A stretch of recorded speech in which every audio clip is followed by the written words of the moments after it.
She told the grocery clerk, "I need a real man with a real career." Her new boyfriend applied for a job the next week. When the CEO walked in for the interview, she screamed. Here's the full story.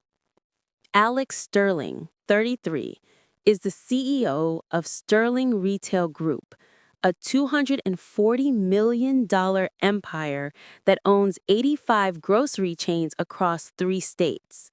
But twice a week, he works the register at store 47 in downtown. He stocks shelves, bags groceries, cleans spills. His employees don't know who he is. The store manager thinks he's just Alex from corporate doing some training program. The truth? His grandfather started with one small grocery store in 1952, working 16-hour days. His father expanded it to 10 stores. Alex took it to 85, but he never forgot where his family came from. He works the floor to stay connected, to understand what customers need, to remember that every job has dignity. At Register 7, he's just Alex, the friendly clerk who remembers your name and asks about your day. Maya Torres works in fashion retail at the luxury mall across the street. She shops at store number 47 every week after her shift. Always Register 7, always Alex. He notices she buys the same things: organic coffee, Greek yogurt, dark chocolate. One day, he asks, "Rough day?" She laughs. "How'd you know?" "You're buying the big chocolate bar instead of the small one." She smiles. They start talking. Every week, longer conversations. He learns she's ambitious, creative, dreams of opening her own boutique someday. She learns he's thoughtful, well-read, makes her laugh in the middle of exhausting weeks. After 4 months, he asks for her number. She hesitates. Just a second, but gives it. They date for 6 weeks. He takes her to small restaurants, cooks for her at his modest apartment. Actually, his downtown loft, but he's kept it simple. Brings her lunch at work. She's falling hard. But there's a whisper in her mind. He's a grocery clerk. What does that say about my choices? Victoria is Maya's colleague at the fashion boutique. Competitive, status-obsessed, always name-dropping. Her boyfriend Marcus is an investment banker at Preston and Associates. Victoria never stops talking about him. The restaurants, the trips, the expensive gifts. One day, Victoria sees Maya with Alex outside the grocery store. "Girl, who is that?" Maya introduces him awkwardly. Victoria's smile is sharp. "What does he do?"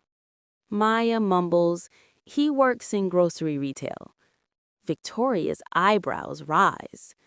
Later, Victoria whispers, "Maya, you're beautiful and talented. You could do so much better. Marcus has a colleague, super successful. I could set you up." Maya laughs it off, but the seed is planted.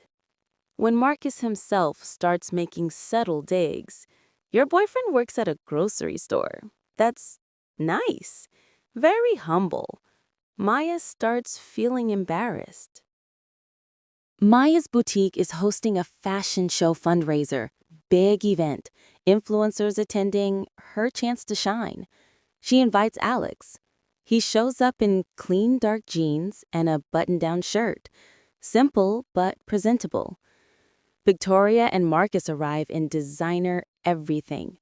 Marcus spots Alex. "Hey man, what do you do?" Alex smiles.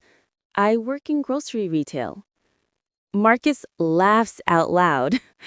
"Seriously? Like cashier?" Victoria jumps in. "Oh, Maya, you didn't tell us." The laughter spreads.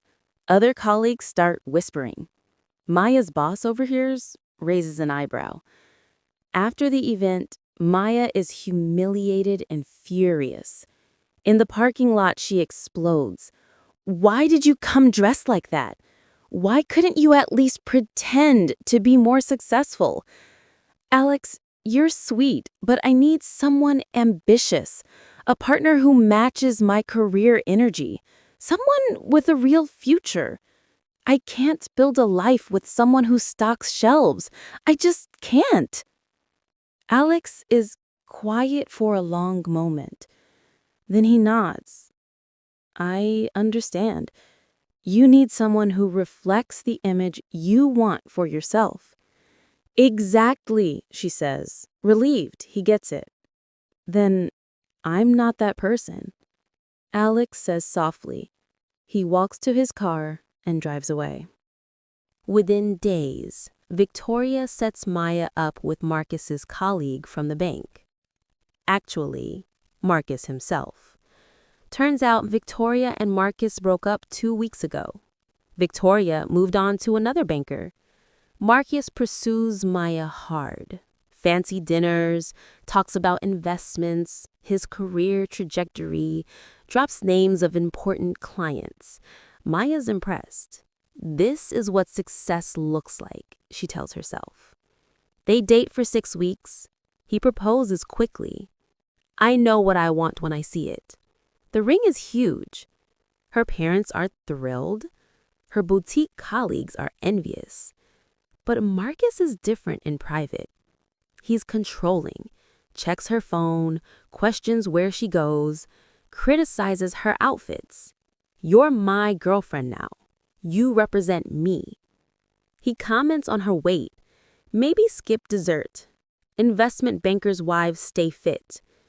Red flags everywhere. She ignores them. He starts borrowing money. Just until my bonus clears. First $500, then $2,000. He never pays her back. When she asks, he gets angry. After everything I've done for you, you're worried about money? That's low class, Maya. She's walking on eggshells, but tells herself this is what ambition looks like.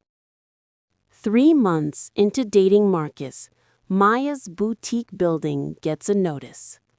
Building sold to Sterling Property Holdings, LLC. Lease terms under review. Rent might triple.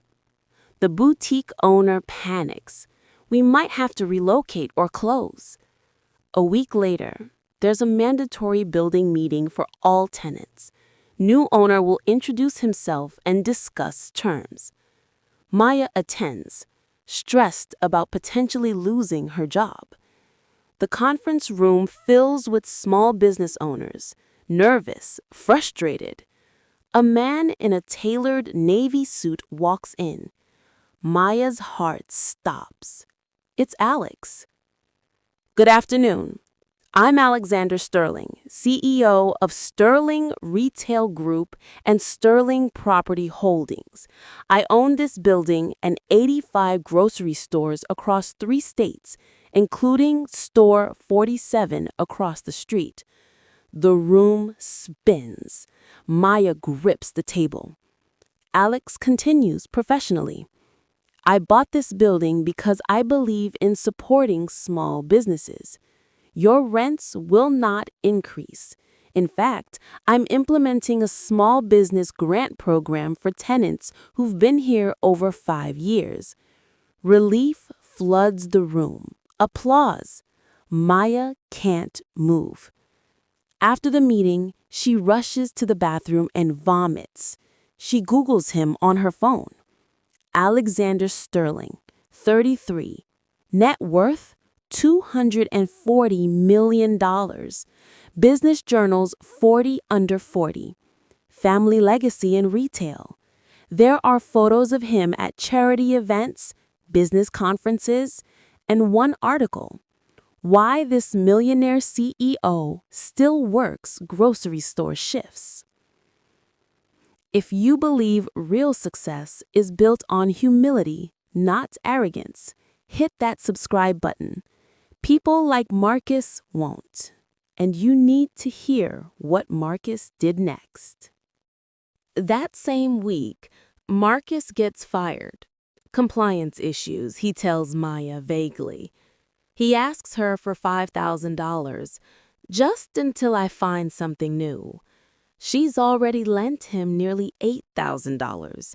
Her savings are depleted. When she hesitates, he explodes. After everything I've done for you, the restaurants, the image I gave you, she realizes he never paid for anything. She paid, or he forgot his wallet, or used her credit card just this once. Marcus applies everywhere. His resume is exaggerated. One application goes to Sterling Retail Group Corporate, Vice President of Retail Operations position. He lies on the application, says he managed multi-million-dollar portfolios at the bank. Interview gets scheduled. Marcus is confident. This is a grocery chain. They'll be impressed by my banking background. Interview day. Maya doesn't know. Marcus sits in the corporate conference room, straightening his tie. The door opens. Alex walks in, flanked by two HR directors. Marcus's face goes white. "Mr. Marcus Chen," Alex says coolly, sitting down. "I'm Alexander Sterling, CEO. Let's discuss your application." Alex flips through Marcus's resume. Says here you managed $50 million in client assets. We called Preston and Associates. They said you were terminated for falsifying client reports, and you never managed more than $2 million. Care to explain? Marcus stammers. Alex continues. You also listed an MBA from Wharton. Wharton has no record of you. This interview is over. Security will escort you out. Marcus stands, panicking. Wait, look, I can explain. No need, Alex says. We don't hire liars. As security approaches, Marcus sneers. This is about Maya, isn't it? You're still bitter she chose me over some grocery store loser? Alex's expression doesn't change. This has nothing to do with Maya. We ran a standard background check. You failed. But since you brought her up, does she know you've been borrowing thousands of dollars from her while you have $40,000 in gambling debts? Marcus's face drains of color. How? I protect my investments. This building, these businesses, the people who work in them. Leave now. Marcus is escorted out.